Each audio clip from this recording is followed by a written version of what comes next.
All right. Yes. Let's continue. So the trans woman, I should say, young woman.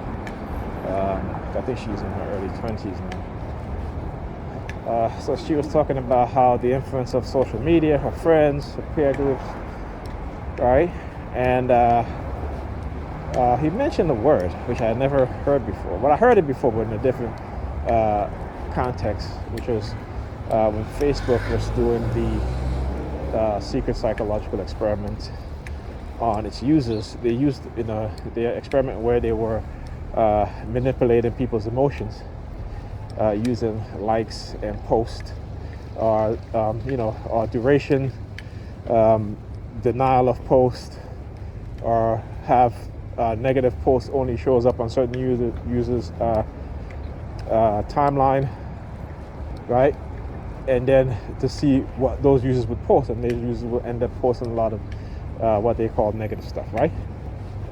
And then the experimentation on teenagers, particularly teenage girls, to try to induce them into a suicidal way of thinking, or if they had a suicidal way of thinking, to try to induce that even more, in which they might commit suicide. Again, the evil, sick shit that they do. And Facebook got away with it because, again, you look at those who run Facebook, they come from the CIA, they come from the NSA. These people still work for the CIA and the NSA, but in an unofficial way, right? And so you got to understand these things, right? Instagram is another one in which Instagram is like a drug for young people, right? Particularly teenagers and young women. All right. And so why when I say Instagram is like a drug, why did I say that? Okay, and I get back to the trans. I don't want to forget that. Sometimes I just get caught into other stuff, but the reason why I say that, because do you know that they can use a certain frequency on your mind that will give you the feeling of being on any particular drug, right? Each of them has a different, each frequency within, when it hits the brain, whatever neurons, whatever receptor receive these signals, it gives you that high, that psychological, emotional effect of drugs. Okay. Again, I don't say these things. You can go research it. So anyway, so using social media and understanding how social media can, particularly within young people, particularly young women in particular, teenage women and young women, peer pressure, right? So emotional contagion means that when people do things around you, okay, that they also affect you, right? They affect your emotions. And you in turn, those emotional contagions are transferred towards you, and you do it to other people, right? So it's like, if people within your group, they always smile, and most likely you're going to smile. Okay, so that's emotional contagion. So Jordan Peterson, he talks about trans contagion, contagions, and I'm like, okay, she's looking back. Yeah, I know. They always try to get, and there's always these young people, right? Particularly young women. You know, you guys should know that by now. It shouldn't be a surprise, right? So anyhow, so he talks about trans contagion. I'm like, hold up, I heard that the last word, the contagion, word before. So I went back to Facebook, read about it, and read about trans contagion. And what happened is that they also had a theory about this, how a lot of the young people, particularly young teens and young preteens, are highly influenced by social media and by, which we know, peer groups and peer pressure. And so a lot of them are sexually confused because society, particularly in liberal states and liberal cities, here in the United States in particular, and again, there's other factors too, right? But I'm just talking about the peer pressure ones. That is also a factor.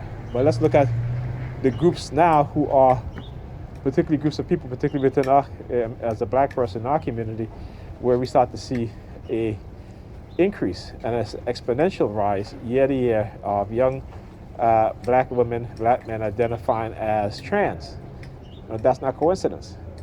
You look at Sweden also, where they actually had a reversal on certain trans decisions, particularly when it comes to young people, in terms of having sex change and gender, or what do you call it, gender reassignment surgery or stuff like that. I think it's the same thing, right? But also gender identification, right? Because what they're saying is that in Switzerland, each year there has been an exponential rise in young people, right, who are identifying or have been had identity confusion, right, and sexuality and confusion within the past few years. So they said that we need to study this more, because again, it's a lot of stuff. There's stuff that they spray on our foods. There's these weapons which uses electromagnetic frequencies, and all these things is a factor in how people are being confused. And also on top of that, particularly in our community, let's not forget that our air that we breathe, particularly where you see large portions of people of color, particularly Black and Hispanic people, have a high level of pollution, right?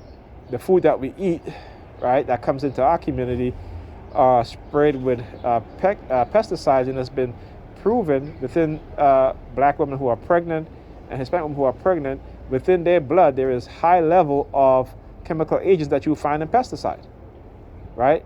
Now, what do you think that does? When you look at countries like India and some countries in Africa, where you have people born with deformity, people born with certain,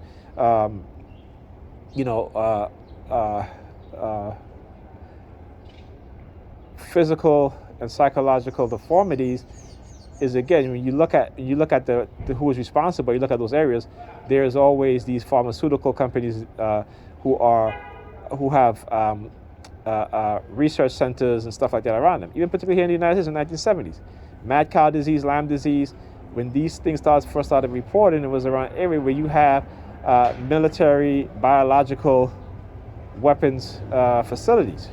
Okay, and again, you can read. I forgot the name of the book, but I have the book, all right, that talks about these things. But we don't know enough to understand these things, right? And they do, and they play like everything is okay. No, it is not. And they try to put the responsibility and say, okay, you should be individually responsible, right? And there's a very good video about it called How America Created Individual Responsibility, right? So what they've done is condition us to individually blame ourselves and to hold ourselves responsible, each other responsible, but those at the top don't believe in individual responsibility, because they don't hold themselves and each other accountable for the shit that they do to us as a population, as a people. Okay? And I'm not just saying this to say this. There's plenty of research. I may not remember word for word, paragraph for paragraph, sentence for sentence, but I remember some shit that, like I said, I may not go into details about it, but I always reference the source that I get it from. Okay? Anyhow, I'll talk to you guys in the next video.